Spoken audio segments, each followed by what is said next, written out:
أعوذ بالله من الشيطان الرجيم. بسم الله الرحمن الرحيم. وأما الذين آمنوا وعملوا الصالحات فيوفيهم أجورهم والله لا يحب الظالمين. ذلك نتلوه عليك من الآيات والذكر الحكيم. إن مثل عيسى عند الله كمثل آدم خلقه من تراب ثم قال له كن فيكون. الحق من ربك فلا تكن من الممترين. فمن حاجك فيه من بعد ما جاءك من العلم فقل تعالوا ندع أبناءنا وأبناءكم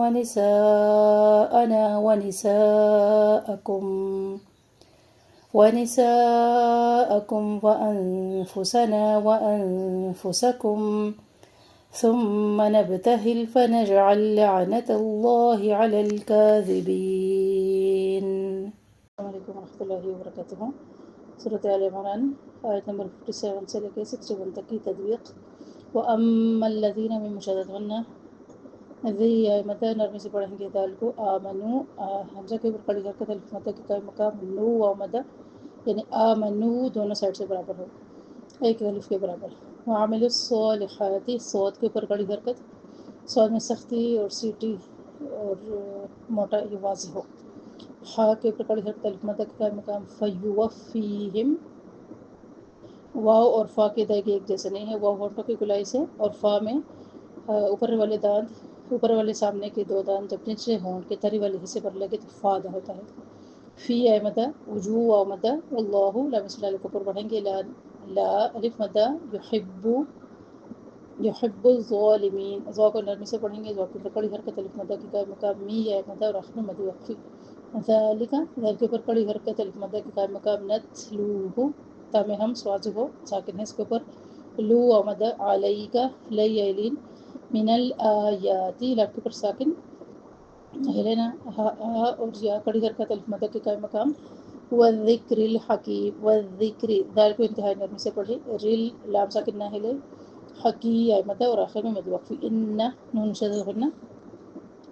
مثل عیسیٰ عی مدہ سین کے اوپر کڑی حرکت الف مدہ کی قائم مقام عند اللہ نون پر اخفا کریں گے. لام صلی اللہ کے اوپر پڑھیں گے. کمثل آدم کمثلی سنگل حرکات کوئی بھی حرکت نہ بنا کر. آدم حمزہ کے اوپر کڑی حرکت الف مدہ کی قائم مقام. خلقہ ہا کے اوپر الٹ پیش و مدہ کی قائم مقام. من تراب من پر اخفا ترا الف مدہ بن تنوین کے بعد ثا اخفا کریں گے یہاں پہ. ثم غنہ قال الف مدہ لام کو چھوٹا رکھے. قال لہو ہا کے اوپر الٹا پیش و مدہ کی قائم مقام. کن اخفا ہو مدہ اور آخر میں مد وقفی. الحق قاف موٹا پڑھیں. من ربک نون ساکن کے بعد را ادغام بلا غنہ کر رہے ہیں. فلا الف مدہ تکم نون ساکن کے بعد میم ادغام کر رہے ہیں غنہ کے ساتھ. من لام ساکن نہ ہلے. میم ساکن بھی نہ ہلے. ری یا مدہ اور آخر میں مد وقفی. فمن نون ساکن کے بعد ہا ہے اظہار کریں گے. حاجک مد لازم کلمہ میں ثقل لمبا پڑھے اس کو تقریباً 3 سے 4 الف کے برابر. فیہ یا مدہ من بعد نون ساکن کے بعد با اقلاب کریں گے غنہ کے ساتھ. ما الف مدہ جاءک مد متصل ہے لمبا پڑھے اس کو. من العلم لام ساکن کا دونوں لام ساکن ان کا دھیان رکھیں. فقل تعالوا لو واولین ندعو دال پر قلقلہ. ابناءنا با پر قلقلہ مد متصل. وابناءکم یہاں بھی مد متصل ہے. ونساءنا مد متصل. ونساءکم وانفسنا نون ساکن پر فا اخفا کریں گے. وانفسکم ثم غنہ نبتہل با پر قلقلہ لام ساکن کا دھیان رکھے نہ ہلے. فنجعل لعنت اللہ عین کو ہم لام مشدد سے ملائیں گے. لام ساکن ہے اس کے بعد لام تشدید کے اندر بھی پہلے لام ساکن ہے اور دوسرا حرکت کے ساتھ ہے تو پہلے والا لام ساکن ڈراپ ہو جائے گا. یہاں پر ہم ادغام کر رہے ہیں ادغام مثلین، دو لام، جب دو حروف ایسے ہوں کہ پہلا لام ساکن اور دوسرا مشدد ہو، تو پہلا لام ساکن، اس میں پہلا ساکن گر جائے گا، یعنی مدغم ہو رہا ہے لام تشدید میں، تو عین کو ہم لام سے ملا رہے، اور یہ مد ادغام، اس کو ہم کیوں کہتے ہیں ادغام مثلین، کیونکہ دو حروف ایسے ہیں جو ایک جگہ سے نکل رہے ہیں، تو ظاہر ہے ان کی صفات بھی ایک جیسی ہیں، تو اس وجہ سے ہم اس کو کہتے ہیں ادغام مثلین، مدغم کر رہے ہیں لام ساکن کو ہم لام میں. فنجعل لعنت، پھر عین وسط حلق سے اور عین ہلے بھی نہ، لعنت اللہ، لام سجارہ کے اوپر پڑھ رہے ہیں، لام ساکن کا دھیان رکھے، کاف کے اوپر کڑی حرکت الف مدہ کے قائم مقام، ذال کو نرم سے پڑھے، بی یا مدہ، اور آخر میں مد وقفی، تقبل اللہ منی ومنکم.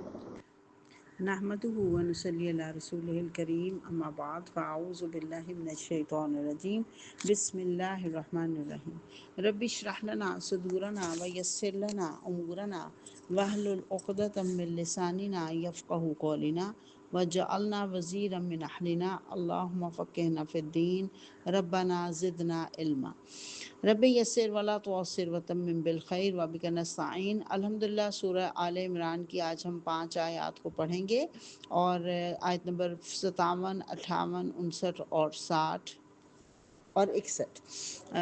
آغاز کرتے ہیں آیت نمبر 57 سے. پہلے ہم آیات کا ترجمہ اور روٹ ورڈز کو دیکھ لیتے ہیں. آغاز کرتے ہیں آیت نمبر 57 سے. وَأَمَّا الَّذِينَ، اور لیکن وہ لوگ، آمنو جو ایمان لائے، وَعَمِلُوا الصَّالِحَاتِ اور جنہوں نے نیک عمل کیے، فَيُوَفِّيهِمْ تو پورا کر کے دیا جائے گا ان کو، اجورہم ان کا اجر، واللہ اور اللہ تعالیٰ، لا نہیں، یحب الظالمین محبت کرتا ظالموں سے. اس میں ایک نیا لفظ اما ہے، اس کو حرف شرط کہتے ہیں عربی زبان میں، عربی گرامر کی زبان میں، یعنی شرط کے ساتھ جب کوئی بات کی جائے تو اس کے وہاں پہ یہ استعمال ہوتا ہے. اس کا ترجمہ ہوتا ہے لیکن، مگر، سو. تو اس کے بعد اگلی آیت پہ چلتے ہیں. ذالکا یہ، نتلوہ ہم تلاوت کرتے ہیں اس کو، ہم پڑھتے ہیں اس کو، علیکا آپ پر، من الآیاتی آیات میں سے، والذکر الحکیم اور حکمت والے ذکر سے. اس میں نتلوہ، تا لام واو روٹ ہے اس کا، اور اس کا مطلب ہوتا ہے ہم تلاوت کر رہے ہیں اس کو، یا ہم سنا رہے ہیں اس کو. اور اس کے بعد آیت نمبر 59 ہے. انا بے شک، مثلا مثال، عیسیٰ علیہ السلام کی، عند اللہ اللہ کے نزدیک، کا مثلی مانند مثال کے، آدم کے، خلقہ پیدا کیا ان کو، من تراب مٹی سے، ثم پھر، قالا کہا، لہو ان کو، کن ہو جا، فیکون تو وہ ہو گئے. اس میں نیا لفظ تراب ہے. تراب کا روٹ ہوتا ہے تارابا، اور تراب مٹی کو کہتے ہیں، خاک کو، ڈسٹ کو. یہ خشک مٹی ہوتی ہے نا جسے ہوا اڑائے پھرے، اس کو تراب کہتے ہیں. باقی انشاءاللہ آگے چل کے وضاحت کریں گے. باقی جو انسان کی پیدائش جن مراحل سے ہوئی، تراب، طین، یہ سب ہم انشاءاللہ آگے چل کے پڑھیں گے پوری ڈیٹیل انشاءاللہ. اس کے بعد آیت نمبر 60 ہے. الحق، حق ہے، من ربک تیرے رب کی طرف سے، فلا تو نہ تکن تم ہو جانا، من الممترین شک کرنے والوں میں سے. ممترین کا روٹ ہے میم را یا، اور اس کا مطلب ہوتا ہے شک کرنا. ہے آیت نمبر 61 ہے. فمن تو جو کوئی، حاجہ کا جھگڑا کرے آپ سے، فی اس میں، من بعدی اس کے بعد، ما جو، جا کا آ گیا آپ کے پاس، من العلمی علم میں سے، فقل تو کہہ دیجئے، تعالو آؤ، ندعو ہم بلائیں گے، ابناءنا اپنے بیٹوں کو، و ابناءکم اور تمہارے بیٹوں کو، و نساءنا اور اپنی عورتوں کو، و نساءکم اور تمہاری عورتوں کو، و انفسنا اور اپنے نفسوں کو، و انفسکم اور تمہارے نفسوں کو. ثم پھر، نبتہل ہم دعا کریں گے، فنجعل پھر ہم ڈالیں گے، لعنت اللہ اللہ کی لعنت، علی الکاذبین جھوٹوں کے اوپر. اس میں حاجہ کا نیا لفظ ہے جس کا روٹ ہے ہا جیم جیم، حاجہ جھگڑا کرنا. اور پھر اس کے بعد ہے تعالو، عین لام واو، تعالو بلانا، کسی بلند مقام کی طرف بلانا. لیکن پھر اس کے بعد ہر جگہ بلانے کے لیے یہ لفظ استعمال ہونے لگا. اور ندعو، دال عین واو، ندعو ہم بلاتے ہیں، دعوت بھی اسی سے ہے، پکارنا، دعا کرنا، ندعو اسی روٹ کے ساتھ ہے۔ پھر ہے نبتہل، نبتہل ہے با ہا لام، اور اس کا یہ کہتے ہیں کسی چیز کو بیسیکلی کسی چیز کو بغیر دیکھ بھال کے چھوڑ دینے کو کہا جاتا ہے، لیکن اس کا جو مطلب ہے وہ لغوی معنی جو ہے وہ ہے کسی چیز کو بغیر دیکھ بھال کے چھوڑ دینا، لیکن اصطلاحی معنی ہوتا ہے کہ عاجزی سے ایک دوسرے کے خلاف دعا کرنا۔ پھر اسی سے مباہلہ کا لفظ وجود میں آیا کہ جب ایک دوسرے کے آمنے سامنے کھڑے ہو کے ایک دوسرے کے خلاف دعا کی جاتی ہے تو اس کو بھی مباہلہ کہا جاتا ہے۔ ایک چیز اور بتا دوں، یہاں ہمارے یہاں بد دعا غلط العام ہے، بد دعا کوئی لفظ نہیں ہے، لفظ صرف دعا ہے، کسی کے حق میں دعا کرنا یا کسی کے خلاف دعا کرنا۔ وآخر دعوانا ان الحمد للہ رب العالمین۔ نحمده ونصلی علی رسولہ الکریم، اما بعد فاعوذ باللہ من الشیطان الرجیم، بسم اللہ الرحمن الرحیم۔ رب اشرح لنا صدورنا ویسر لنا امورنا واحلل عقدۃ من لساننا یفقہوا قولنا واجعلنا وزیرا من اہلنا۔ الحمدللہ ہم سورہ آل عمران کی 5 آیات کو دیکھ رہے ہیں، آیت نمبر 57 سے آیت نمبر 61 تک۔ آیت نمبر 57 میں اللہ سبحانہ وتعالیٰ فرما رہا ہے وَأَمَّا الَّذِينَ آمَنُوا وَعَمِلُوا الصَّالِحَاتِ فَيُوَفِّيهِمْ أُجُورَهُمْ، رہے وہ لوگ جو ایمان لائیں اور نیک عمل کریں تو پورا کر کے دیا جائے گا ان کو ان کا اجر۔ یہاں بتایا جا رہا ہے کہ کافروں کے مقابلے میں ایمان لانے والے لوگ اور اپنے زمانے کے نبی کی تعلیمات پر عمل کرنے والے اپنے اعمال کا پورا بدلہ دیے جائیں گے، یعنی کہ ان کو اللہ تعالیٰ ثواب عطا فرمائے گا اور ان کو پورا بدلہ ملے گا۔ اور یہاں پر پھر آپ دیکھیے یوفی کا لفظ آ گیا، جو ہم نے آیت نمبر 55 میں حضرت عیسیٰ کے بارے میں پڑھا تھا نا، ہم اس پہ کافی بات کر چکے ہیں۔ اور اللہ تعالیٰ کو ایمان نہ لانے والوں اور حق کا انکار کرنے والوں کو، انبیاء کرام کی مخالفت کرنے والوں کو، ان سے نفرت اور دشمنی کرنے والوں کو، انبیاء کرام کو ناحق قتل کرنے والوں کو بالکل اللہ سبحانہ تعالیٰ پسند نہیں کرتا۔ اللہ فرما رہے ہیں واللہ لا یحب الظالمین، اللہ محبت نہیں کرتا۔ محبت نہ کرنے کا مطلب ہے کہ یہاں پہ جو لفظ ہے نا محبت نہیں کرتا، تو اس کا مطلب ہے کہ اللہ نفرت کرتا ہے ان لوگوں سے جو یہ کام کرتے ہیں، اللہ کی محبت سے دور ہیں وہ لوگ۔ اور آیت نمبر 58 ہے، 58 ہے، ذالک یہ نتلوہ، ہم سناتے ہیں آپ کو، ہم پڑھتے ہیں آپ پر، علیکہ آپ پر، من الآیاتی آیات میں سے، والذکر الحکیم اور ذکر حکیم سے، نصیحت بھرے حکمت بھرے ذکر سے، نصیحت بھری کتاب سے۔ اب یہاں پہ سمجھ لیجئے یہ وہ آیات ہیں کہ جو حکمت والی ہیں، اللہ بتا رہا ہے، اور اللہ کہہ رہا ہے یہ ہم آپ کو پڑھ کر سنا رہے ہیں۔ یہاں پہ علیکہ سے مراد نبی اکرم صلی اللہ علیہ وسلم، اور ذکرن سے مراد قرآن کریم ہے، کیونکہ نصیحت ہے نا قرآن کریم بیسیکلی۔ نجران کے وفد کی بھی بات ہوگی، یہ نجران کے وفد کو بتایا جا رہا ہے کہ ہم یہ آیات جو محمد صلی اللہ علیہ وسلم پر نازل فرما رہے ہیں اور بذریعہ وہی نازل فرما رہے ہیں، یہ آیات ہم ان تک پہنچا رہے ہیں تاکہ وہ آپ تک پہنچائیں، اور یہ اللہ سبحانہ و تعالیٰ کا فرمان ہے جو حضرت محمد صلی اللہ علیہ وسلم آپ کو پڑھ کے سنا رہے ہیں۔ اور اس کا نزول اس بات کی دلیل ہے کہ محمد صلی اللہ علیہ وسلم اللہ کے سچے رسول ہیں، اور وہ وحی کے ذریعے سے تمام تمہارے جو واقعات ہیں وہ تمہیں سناتے ہیں، یاد دہانی کروانے کے لیے، نصیحت کرنے کے لیے، اور حقائق بتا رہے ہیں تاکہ تم نصیحت پکڑو۔ آیت نمبر 59 ہے، ان مثل عیسیٰ، بے شک مثال عیسیٰ کی، عند اللہ اللہ کے نزدیک، کا مثل آدم علیہ السلام کی طرح سے ہے۔ یہاں پہ اللہ تعالیٰ بتا رہا ہے کہ عیسیٰ علیہ السلام کی مثال ہو بہو آدم کی طرح سے ہے، جسے اللہ نے مٹی سے پیدا کیا، مٹی سے بنا کر کہہ دیا کہ کن ہو جا، اور وہ ہو گیا۔ حضرت عیسیٰ علیہ السلام کے بارے میں یہ آیات جب نجران کے وفد کو سنائی گئیں تو وہ کہنے لگے اچھا اگر عیسیٰ اللہ کے بیٹے نہیں ہیں تو ان کا باپ کون ہے؟ لہٰذا اللہ سبحانہ تعالیٰ فرما رہا ہے ان مثل عیسیٰ عند اللہ کا مثل آدم، عیسیٰ کی مثال تو اللہ کے نزدیک آدم کی طرح سے، آدم تو بغیر ماں اور بغیر باپ کے پیدا ہوئے تھے، بالکل اسی طرح جیسے عیسیٰ علیہ السلام بغیر باپ کے پیدا ہوئے ہیں۔ پھر فرمایا خلقہ من تراب، ہم نے اس کو یعنی آدم علیہ السلام کو مٹی سے پیدا کیا، اور پھر کہا قال لہ کن، کہا اس کے لیے کن ہو جا، فیکون، تو وہ ہو گیا۔ کلمہ کن کہا اور وہ وجود میں آ گیا۔ نجران کے وفد کے سوال کا جواب اللہ سبحانہ وتعالیٰ آدم کی مثال بیان کر کے دے رہے ہیں کہ باپ کے نہ ہونے کا مطلب یہ نہیں کہ وہ اللہ کا بیٹا ہے۔ اگر ایسا ہوتا ہے، یعنی تم باپ کے نہ ہونے کو دلیل بنا رہے ہو، اگر ایسا ہوتا تو آدم علیہ السلام اس سے بھی زیادہ اس کے حقدار تھے کہ انہیں اللہ کا بیٹا کہا جاتا ہے، کیونکہ وہ تو بغیر ماں باپ کے پیدا ہوئے تھے۔ حضرت عیسیٰ کی تو ماں موجود تھی۔ یہ بالکل دلیل جو ہے یہ بالکل بے بنیاد ہے، یہ اس دلیل کو نہ بناؤ کہ ان کا باپ نہیں تھا اس لیے وہ اللہ کے بیٹے ہو گئے۔ آیت نمبر 60 ہے، الحق من ربک، یہ حق ہے تیرے رب کی طرف سے، لہٰذا تم شک کرنے والوں میں سے نہ ہو جاؤ۔ آپ صلی اللہ علیہ وسلم سے کہا جا رہا ہے کہ یہ قرآن حق اور سچ لے کر آیا ہے۔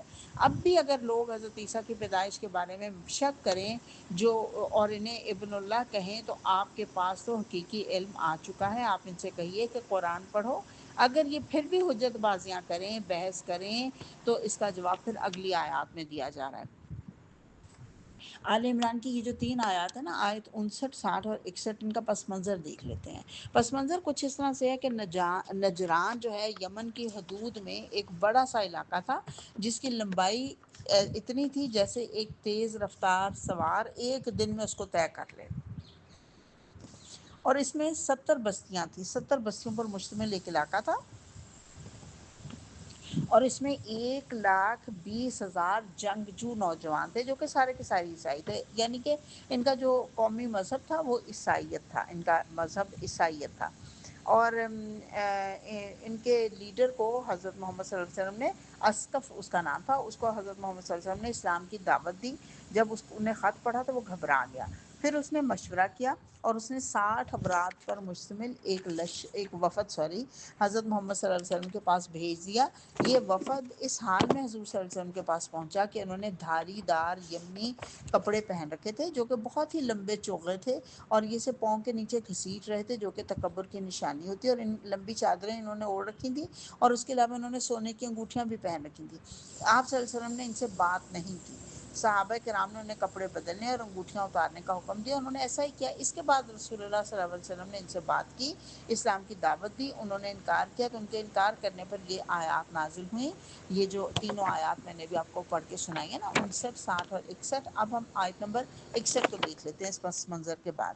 اللہ تعالیٰ فرما رہا ہے فَمَنْ حَاجَّكَ، پھر اگر جھگڑا کریں فیہ اس میں، پھر اگر جھگڑا کریں آپ سے فیہ اس میں، من بعد ما جاءک، اس کے بعد کہ آپ کے پاس علم آ چکا ہے، اس کے بعد اگر یہ آپ سے جھگڑا کریں، حضرت محمد صلی اللہ علیہ وسلم سے کہا جا رہا ہے کہ اب واضح علم آپ کے پاس آ چکا، لیکن اس کے بعد بھی اگر کوئی آپ سے جھگڑا کرے، فقل تو کہہ دیجئے، تعالو آؤ، ندعو ہم بلاتے ہیں، ابناءنا اپنے بیٹوں کو، و ابناءکم اور تمہارے بیٹوں کو، و نساءنا اور اپنی عورتوں کو، و نساءکم اور تمہاری عورتوں کو، و انفسنا اور اپنی جانوں کو، و انفسکم اور تمہاری جانوں کو، ثم پھر نبتہل ہم عاجزی کریں گے اللہ سے، فنجعل تو ڈال دیجئے، لعنت اللہ لعنت اللہ تعالیٰ، علی الکاذبین کاذبوں پر، جھوٹوں پر۔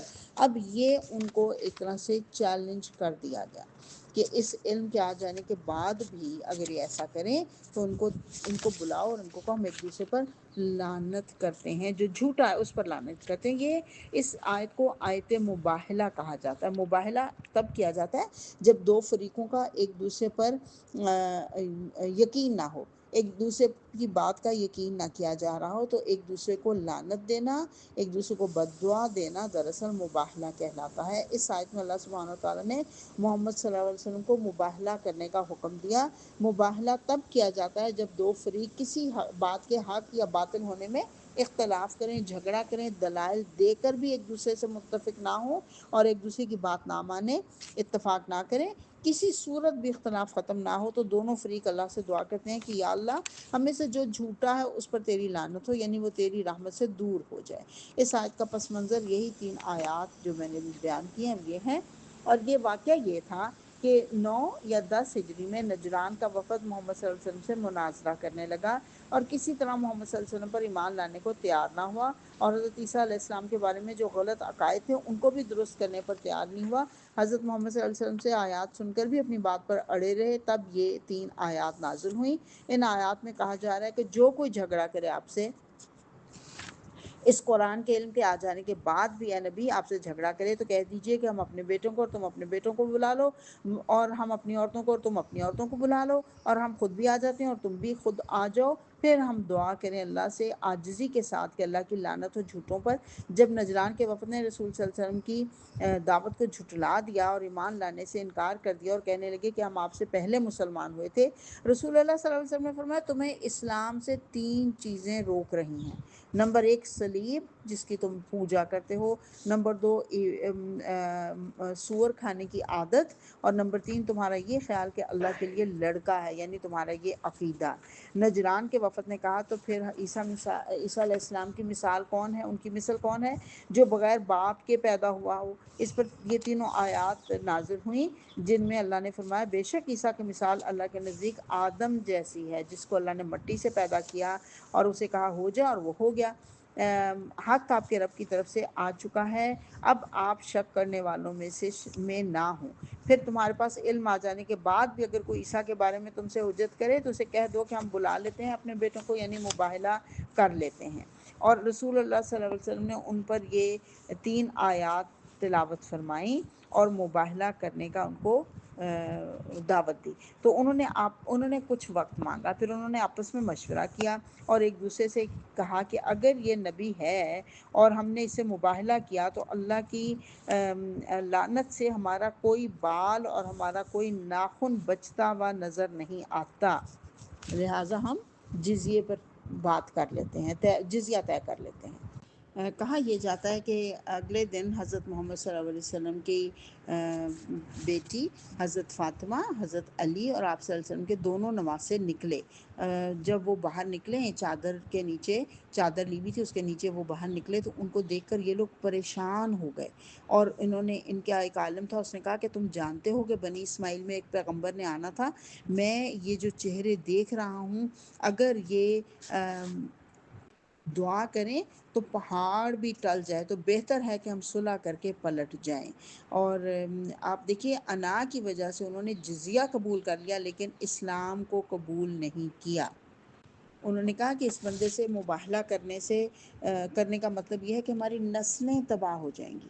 یہ جو وفد آیا تھا نا نجران سے، اس میں ابو حارث اور قز بن علقمہ ان کا تھا، سردار تھا، اور یہ 60 یا 70 لوگوں کا وفد تھا، یہ پہلے میں بات کر چکی ہوں، اور یہ اپنے زمانے کے سب سے بڑے پادری تھے، اور ان لوگوں نے کیونکہ اپنی کتاب کو بڑی تفصیل سے پڑھا ہوا تھا، اسے ان کو پتہ تھا بنی اسماعیل میں ایک پیغمبر نے آنا ہے، لیکن اب انا کے مارے انہوں نے اس کو قبول نہیں کیا، اسلام کو قبول نہیں کیا، اور انہوں نے یہ طے کیا کہ ہم آپ کو 1000 جوڑا سفر کے مہینے میں دیا کریں گے اور 1000 جوڑا رجب کے مہینے میں دیا کریں گے، اور ہر جوڑے کے ساتھ ہم 1 اوقیہ چاندی یعنی 40 درہم بھی اس کے علاوہ آپ کو دیں گے۔ اور پھر انہوں نے کہا کہ آپ اپنے ایک امانت دار آدمی کو ہمارے ساتھ بھیج دیجئے۔ حضرت محمد صلی اللہ علیہ وسلم نے حضرت ابو عبیدہ بن جراح کو ان کے ساتھ روانہ کیا، اسی کی وجہ سے پھر ان کا لقب امین الامت قرار پایا۔